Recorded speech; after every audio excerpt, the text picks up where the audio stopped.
Coming up.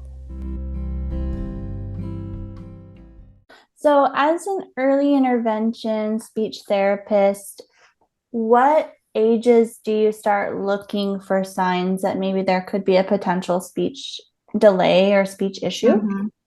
Yeah, so usually when families come to me, I think the youngest I've had is 16 months old, 17 months old, around that time if there's no words at all, or even at 15 months old, if you notice they don't have any words at all, that's, definitely a sign of, maybe something's going on. Usually around 12 months old is when true words start forming. So around 12 months old-ish, you see between 1 to 5 words. And then, by 15 months old, you see a little bit more than 5 words. And then 18 months old, it's between 10 to 50 words. So usually I go by milestone to average versus only telling the families, the average number of words.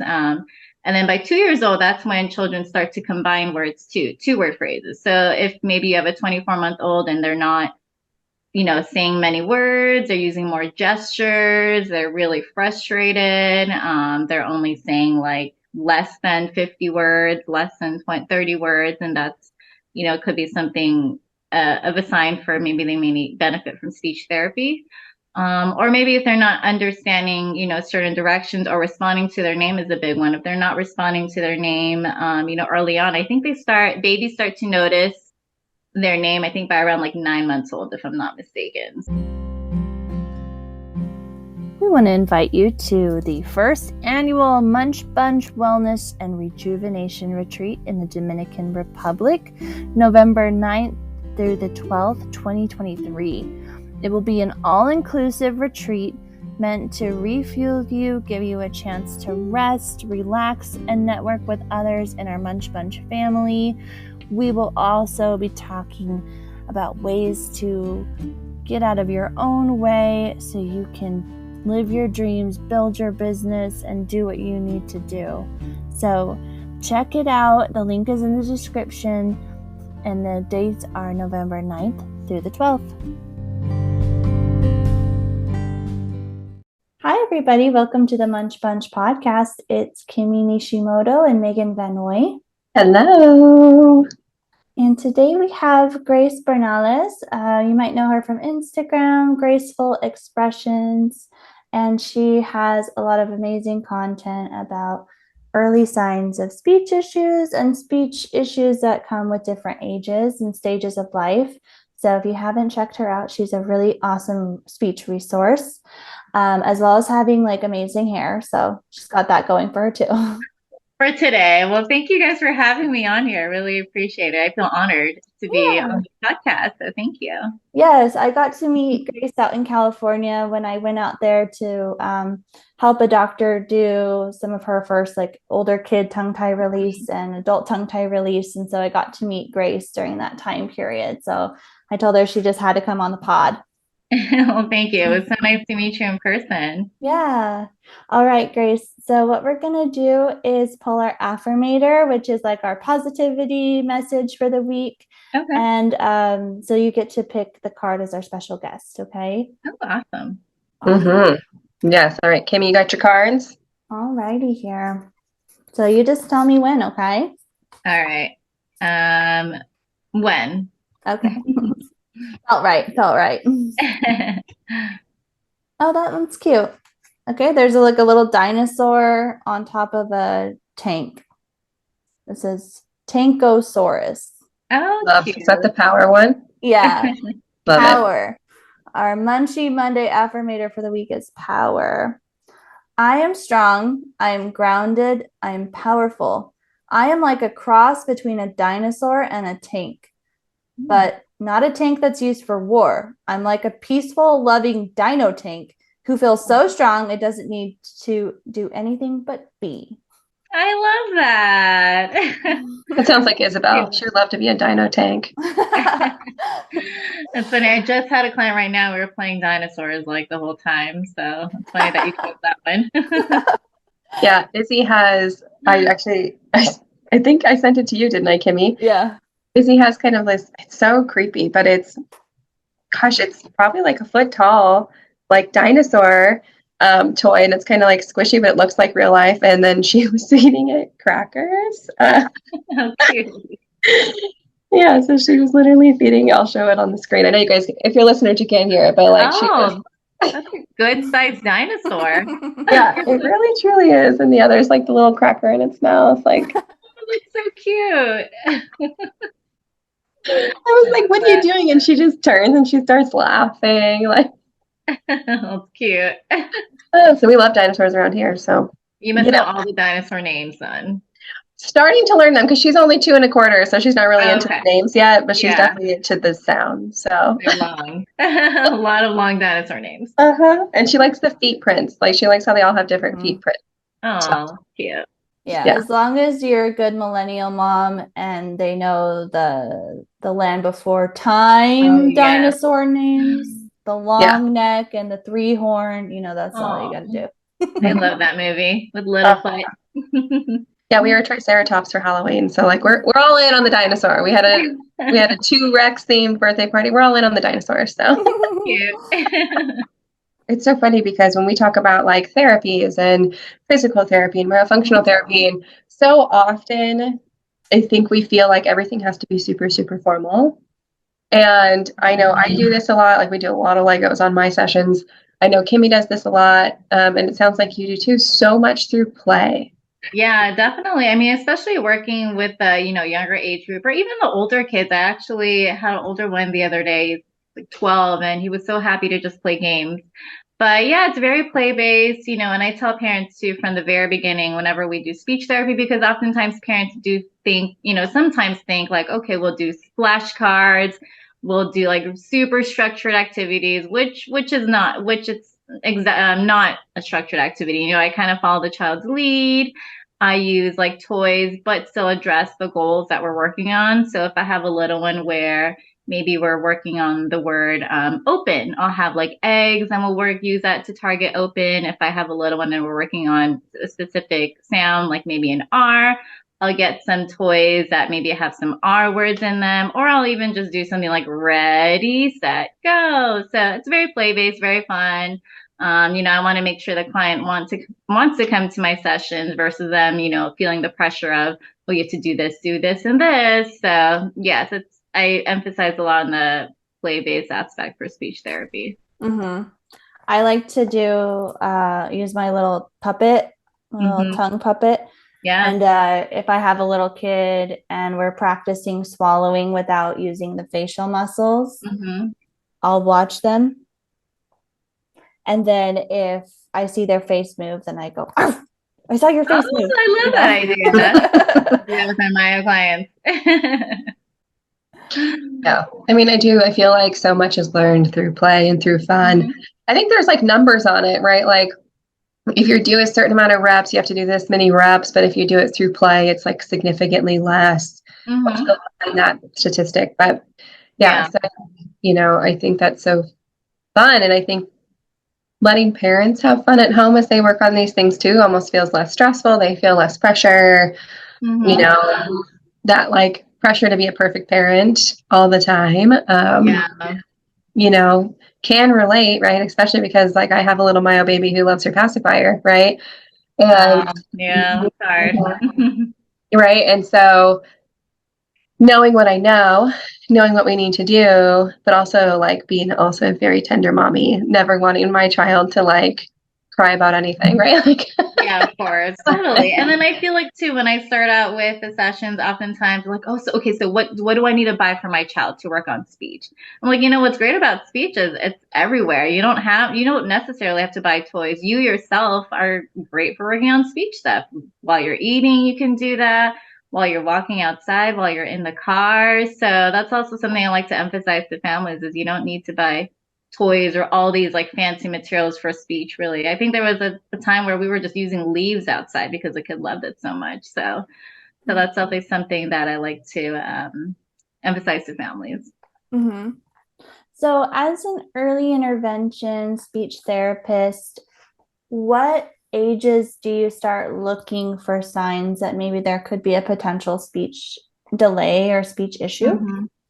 Yeah, so usually when families come to me, I think the youngest I've had is 16 months old, 17 months old, around that time, if there's no words at all, or even at 15 months old, if you notice they don't have any words at all, that's, definitely a sign of, maybe something's going on. Usually around 12 months old is when true words start forming. So around 12 months old-ish, you see between 1 to 5 words. And then, by 15 months old, you see a little bit more than 5 words. And then 18 months old, it's between 10 to 50 words. So usually I go by milestone to average versus only telling the families, the average number of words. And then by 2 years old, that's when children start to combine words too, 2-word phrases. So if maybe you have a 24-month-old and they're not, saying many words, they're using more gestures, they're really frustrated, they're only saying like less than 50 words, less than 30 words, and that's, could be something of a sign for maybe they may need benefit from speech therapy. Or maybe if they're not understanding, certain directions, or responding to their name is a big one. If they're not responding to their name, early on, I think babies start to notice their name, I think by around like 9 months old, if I'm not mistaken. So they can definitely, learn early on as far as responding to their name. So those are a few of the things that I look at. Mm-hmm. What I love about your Instagram page too is you have so many things. Like, I think it gives people hope because you're like, babbling is a form of like speech. So can you talk to us a little bit about babbling and babies? Yeah, so babies start to make sounds around like 3 months old, if not earlier. Crying is obviously a form of communication. Cooing is a form of communication. Even just like looking at you is a form of communication. So oftentimes families will tell me, oh, they're not communicating at all. It's like, well, is your baby kind of, making eye contact with you? Are they doing like some back and forth play, as a baby, maybe you'll do like tickles, you'll try to do peekaboo. If they're doing that back and forth, that's a way that they're communicating with you. And then babbling, babbling will start around, if I'm not mistaken, maybe like 5 to 7 months old, they'll start babbling. So you might hear like mama, mama, ba ba ba ba, da da da da. And then after those reduplicated babbling, you hear a lot of the variegated babbling and badaga bada, like different consonants. My sister Midori, she just started making homemade tortillas, and she gave it to her baby, who I think was like 7 months old at the time.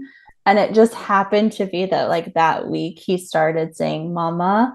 So we were joking, like she sent us a video of her giving her homemade tortilla to the baby, and he goes mama mama mama. We're like, whoa. Homemade tortilla is so good. You're like making your baby learn to speak. Yeah, and that's really love tortillas. That's so cute. So at what age is it pretty encouraged to send a kid to speech therapy to check for speech delay? Yeah, there's different answers for that. I've had times where, and I would say on average, the youngest a child will often get speech therapy is maybe like 16, 17 months old. It's very rare for kids to start earlier. I think the youngest one I had was 14 months old. That's because the parent was, really advocating for their child, and she was extremely concerned. This child was not following any directions, was very severe. I think mom was worried that the child may have autism. So sometimes for those kids, then sometimes we may start earlier. It's hard to really give us that age, but I would say average, maybe I would say 16 to 17 months. But on rare occasions, maybe start off younger if you see that there's a lot of maybe global delays, kids with maybe other syndromes. I think I had one, I forgot what the disorder was called, but she was really little, maybe 13, 14 months old. She had a syndrome where she was kind of going backwards. So she was not able to, she was starting to lose words. She wasn't able to eat as well. I forgot the name of it. It was really sad. So I think for those cases, then that's when it's really important to get started early. Yeah. That's so interesting. It is such a small population, but it's like you don't realize all the different things that can that can happen. Definitely a lot of different clients I've seen over the years. Do you work a lot with the special needs population too? I have had a lot of special needs children that I work with. So like cerebral palsy, autism is one of the main ones I worked with. Before speech, I did behavioral therapy. So I worked a lot with autistic kids. And then Down syndrome as well. I've had some, not as of late, but in the past, I did work a lot with special needs too. Mm. And you also work with kids that are on the spectrum too, right? The autism spectrum. Yes, yeah. What are common speech issues with kids on the spectrum? Yeah, well, with kids on the spectrum, every child is different. One may present in a certain way, the other one may have different speech needs. But, a few would be maybe children who used to say a lot of words, but then they lost it. That's one of the common ones that I've noticed where maybe they were saying words up to like 15 months old, and after they turned a certain age, they lost it and they only said like one word at a time, or maybe no words and more of like gibberish. So that's one of them. Or even children who, socially they're not able to, they don't realize they don't have that back and forth communication with you. They're not, learning how to, greet people. Maybe the child has difficulty with, turn taking. Maybe they're having a difficult time with just saying words out loud, that they have to use like a communication device or use pictures to communicate, or more of sign language too. Obviously, we know different because we're specialists, but when we're thinking about what speech therapy is, like as a general population, you just think, oh, you're just learning like how to say words, right? You just have a list where you just can't say your R's, or right. There's so much more to quote unquote speech therapy than just saying words. So what are, like, you've already kind of talked about this a little bit, but what are some of the different kind of specialties? Yeah, there's definitely a lot out there. And what you said is what a lot of people think we do. So yeah, doing feeding therapy is one of them for those who want to specialize in feeding, swallowing, specifically swallowing in, the hospitals. Working with stroke patients is one. We do a lot of, for those who work with adults, especially in the hospital, a lot of people don't realize we also work on cognition. So cognition, working on memory, working on, of course, communicating back and forth, conversational skills, even reading comprehension. There's also SLPs who work in prison who are working with individuals who need speech therapy, but they happen to be in prison. And then, of course, in the schools, there's SLPs that work there. There's really a lot. I feel like I'm forgetting a lot of things right now, but there's a long list of them, and there's SLPs who work with actors also, who do, maybe these actors want a role where they have a certain accent that they need. So accent as well as one of them. Cognition, I would say, and swallowing and feeding and then speaking are the main categories though. And a lot of people don't realize we also work on cognition aspect for speech. Isn't there a form of speech therapy that also teaches you how to breathe? Like, for example, if your epiglottis is voice clogging your airway, essentially. Yeah, so you just remind me, there's voice as well, people with voice disorders, so they have to work on respiration and breathing. There is that. Thank you for reminding me that. That's a big one. Yeah, there's that as well. And then, SLPs who work with individuals who have hearing disorders, maybe they're hard of hearing or deaf. There's a lot of SLPs that also work in that category as well. So interesting. We want to introduce the Spot for Tots course, a parent's guide for toddlers ages 2 to 5 for Mini Myo. We have Megan and Kimmy going over nasal hygiene, myofunctional exercises, breathing exercises, tongue-tie healing protocols, and then we have Jenny June going over sleep hygiene, and Kelsey Baker going over feeding therapy and body work. The course is $297, and the link will be in the description. And at what point in your schooling did you guys branch off and specialize into whatever you were interested in? Was it in schooling or was it after school? And then you just kind of pick the niche that you want?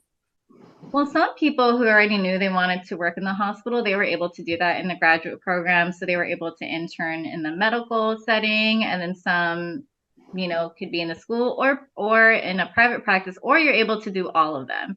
So we're not really forced to, I guess, choose. But for those especially that I know that wanted to be in the medical field, they for sure wanted an internship in the hospital.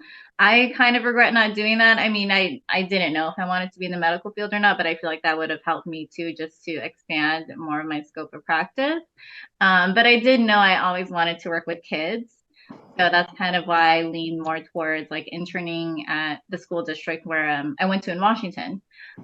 So doing that. And then after school, we are required to do a clinical fellowship. And that's about 9 months. And that's where we choose a certain setting. And normally, I think most of the time when people choose where their clinical fellowship is, that's a lot of the times the population or setting that they want to be in. So that's kind of when I chose. I knew I wanted to be in kind of a clinic type setting with kids. So that's where I started off. And then how did you get into the myo part of things? That's a good question. In the SLP field, I don't know if you guys are aware of it, but tongue ties have always been so controversial. And, Us too. Okay, yeah, you're right. It's everywhere. It's not just speech, but I just feel like with speech, it's just extra controversial. And I just remember being a new clinician and just kind of hearing about tongue ties. And then a lot of, people I knew would just kind of brush it off like, oh, what? There's no such thing as posterior tongue tie. And, whatever the case may be. Or somebody would mention like, yeah, did you hear she's like a myofunctional therapist? I'm like, oh, what's that? So, I've always heard it over time. And then I actually did work for a myofunctional therapist a couple years ago. I was doing more speech, but she was a myofunctional therapist. So I would kind of see it on the side, like what she was doing, but I wasn't able to really watch her sessions or anything. So I kind of just looked into it, and I also wanted something that I can help others in a different way in addition to speech. And I feel like doing myofunctional therapy or learning about it was like the missing picture for all my articulation clients. Like it's crazy. I feel like every time I have a new articulation client, I'll tell parents like, well, can I assess them structurally just to see what else is going on? And bam, they have like a high palate. There's maybe a tongue tie. They have some malocclusion. Maybe they had like some oral habits. So I just feel like it was all connected. And I just feel like graduate schools should start, unless they already have, I'm not sure. I feel like graduate schools should start implementing us to learn more about myofunctional therapy. Yeah, because sometimes it's the structural, like if the palate has a really high arch or if there's any malformation of the roof of the mouth, that can make it hard for the tongue to reach, but also it can make it hard for the tongue to reach if there's like that tongue tie that holds it down in the bottom. So maybe the sides of the tongue or the back of the tongue has a hard time reaching. Exactly, which is oftentimes for like the R sound. I have a lot of kids where they can't do an R sound, or they've been doing speech therapy for their R for years, but nothing's working until you really look structurally and see, yeah, there is tongue restriction or their palate, like you said, it was high. So, and for the R's, we have to raise our tongue up to touch the palate. And if they can't do that, then you won't be able to get that good R sound. So with the R sound, like why is it so hard? That's like almost the number one issue is R's and L's and then S's and T's. So when I'm doing my assessments, even though I don't do speech, I do ask about the speech issues and the speech history. And those are always the ones that comes up. R's, L's. That's awesome. That's so big. That's amazing.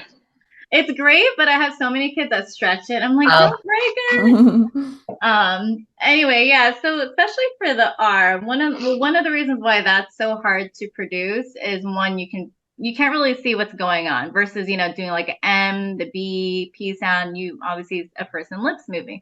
But with the R, it's like so far in the back, you really have to, hard for me to do it on here, but you really have to put that tongue up and back. And if there's restriction and they're not able to even, touch the roof of their mouth, then it's really going to be difficult, in addition to not being able to see that visually for the client.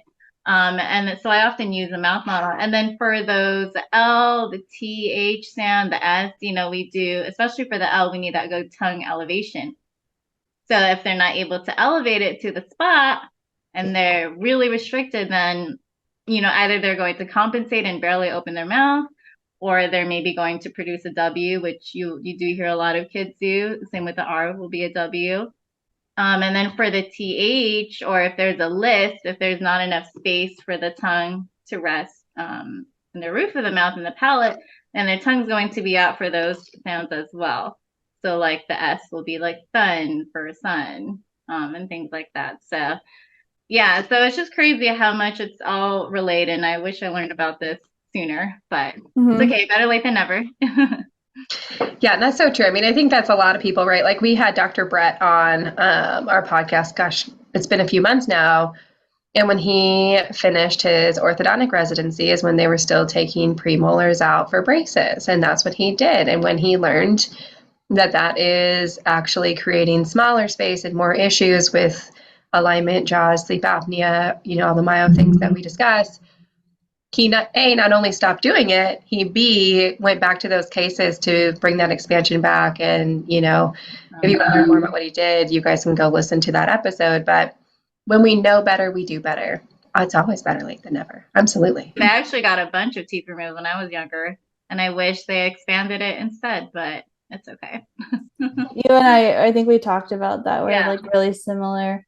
Now, do you have a tongue tie, and like, are you thinking about getting yours addressed? Yes, it's just funny because I tell my clients like, yeah, you could definitely benefit from a tongue tie replacement. I'm like so scared myself to do it. But I feel like, I haven't formally gotten it assessed, but just, I've kind of done a few things myself, but I definitely do feel like I have some tongue restriction. I've been getting a lot of tension lately in my neck. And, I do have a clicking sound when I open my mouth. Sometimes I do get tired of chewing. I don't snore. My husband said only if I'm like really, really, really, really tired, but it's very rare that I snore. I don't mouth breathe or anything. But I feel like what bothers me is like the tension in my shoulder, my neck. I do have a mild form of scoliosis. It's very mild. So I don't know. I think that's all very much related to. But I do want to get it addressed. I just don't know when, I guess, because then I feel like I won't be able to do much therapy with my client. Or maybe I can. I don't know. I know you got yours done, right, Kimmy? We both did. Oh, you did too, Megan? Yep, I was pregnant and couldn't even take medication to manage. So, and because I'm insane. So Kimmy and I are both crazy. So don't follow our stories. But I did get mine done when I was pregnant during the second trimester. Couldn't take any medication. And then I started seeing myo patients again after about 6 or 7 days. So okay, so not too long after. And I worked a weekend into it, so it wasn't like I had to take so much time off. But I knew I needed one probably for about a year, maybe a year and a half before, and I kind of was in the same struggle as you of but I have all these patients and I have to work and I have to do these things. What am I going to do? So when I got pregnant, I was like, okay, well now we're on a time crunch because I need to get this done before I have this baby. Yeah. Oh, wow. Okay, well, that's not too bad. What about you, Kimmy? How long did you take time, or did you take time off? Mine was really deep into the muscle. They really had to cut inside my genia glossus quite a lot. So I had really severe pain. So mine is a weird one where it's not usually that bad. But I had a speech impediment for 2 weeks until the little hole closed up. So, my sister told me that I sounded like an immigrant, like someone who didn't speak English that just learned, because my tongue couldn't move well. Yeah. And I did have a lot of pain. I went back to dental hygiene, but I don't think I could have done myo for probably 2 weeks, being honest. Wow. But everybody's different. And I've never had any of my clients that have had the same problem. So I think mine was just in there. Yes, there's the fascia, and we focus and obsess on the little string in that the thin tissue we see right in front, right? But a lot of it is like the fascia that's globbed up either underneath that tissue or wrapped around and grabbed inside of all those muscles underneath and inside the tongue. So sometimes the surgeon will need to go in and separate that fascia that's wrapped around the muscles, and then in some cases release some of those muscle fibers so then they can get that range of motion. So everyone's a little bit different, but I would say mine is probably not typical. I've never had anyone else had this problem. Not that my doctor wasn't amazing. He was awesome. It changed my life. I would do it again. But it was like kind of the weird one. Yeah, out of like 500 patients that I have seen, maybe more, maybe less, have never had the Kimmy experience. So wow, okay. I've had maybe 4 people off the top of my head who had like a little bit of like complications, and they usually had something around that to where we were expecting something. So it was kind of as expected based on like what they had going on. So like for me, mine was fascia mucosa. I didn't have to go into the genio glasses, and I did have like a little bit of a lisp while it was swollen for maybe a few days, but once the swelling went down, it resolved pretty quickly. I think once the sutures came out and the swelling went down, it resolved on its own. Okay. I mean, I definitely want to. I guess it's just a matter of when. I just feel like I would feel so much better. I wouldn't have any tension. Sometimes I do clench my jaw, but I'm trying to be more aware of that. And I've been also seeing a chiropractor for the first time ever for the past couple months, which has helped. So. Awesome. Yeah. I would get daily headaches in this occipital area. And so that was the first thing that melted away for me. That's awesome. Yeah, I used to have really severe TMJ pain. And even though I think there's something weird in my TMJ just from how they did my braces, I feel like there might be some flattening of the condyles happening in there. It doesn't hurt. And it used to hurt a lot. So for that reason, it's worth it, right? How much money do people spend on Botox to help with the pain in their jaw or the pain in the back of their head or for migraines? I've had a lot of clients that their migraines either reduced or went down or went away. I think I've had 4 patients now where their migraines went away. Wow, that's amazing. Which is beautiful, right? Yeah. So, yeah, if you ever want to, Dr. Bethany. I know. I told her, I'm like, yeah, I'll let you do. Just, give me some time for me to hold my hand. I don't know. I'm just so like, well, when I was able to observe yours, Kimmy, it was great to see. I was actually expecting a lot more blood, but there was like no bleeding at all. It was crazy. Yeah, that's the beauty of the laser is it's little to no bleeding. If there was scissors and sutures, like there's some bleeding just because it's not cauterizing, but it's not as bad as it sounds. Like it sounds disgusting, but it's not. Yeah. And I had scissors and sutures and I still didn't have a lot of bleeding. So when you prepare properly and when you do what you're supposed to do, there tends to not be those issues that people are concerned about. Yeah. I'll let you guys know whenever I decide to. I've been thinking about it for the past year. I just don't know when I'm going to do it. Timing's important. It is important. It's very important, especially we've had patients who try and do it right before they move or right before they travel or right before they, whatever. And then they're not able to do the wound care the same. They're not able to, maybe have the same access as they would have. So we recommend timing is also a big deal. Yeah, definitely. I agree. All right. Well, that was awesome. Thank you so much for sharing your information and your message. How can people find you online? And do you have a website? Yeah, sure. And thank you again for having me. And as far as people finding me online, you can check out my Instagram. It's Graceful Expression SLP. And then my website is on there too, but you can also go to my website. It's graceful-expression.com. Perfect. I love it. And we will, of course, link that in there. And if you guys want to find us, you can find us at the Munch Bunch podcast. You can also find us individually, Kimmy at Mouth Muscle Memory. You can find me at NWMFT. And then, of course, as you guys know, if you have been listening for a while, you can find us at the Munch Bunch retreat that we are hosting in the Dominican Republic, November 9th through 12th, battling through burnout and helping you build the business of your dreams. So let us know if you have more questions about that, and really any questions at all. So thank you again, Grace. We have a special offer for our Munch Bunch listeners. To book a virtual consult with Megan, she's offering a discount of $25 off. Just email her, Megan, at nwmyofunctionaltherapy.com or through her website, www.orofacial-myology.com. To book a virtual consult with Kimmy for the $25 off, email her mouthmusclememory@outlook.com or through the website www.mouthmusclememory.com.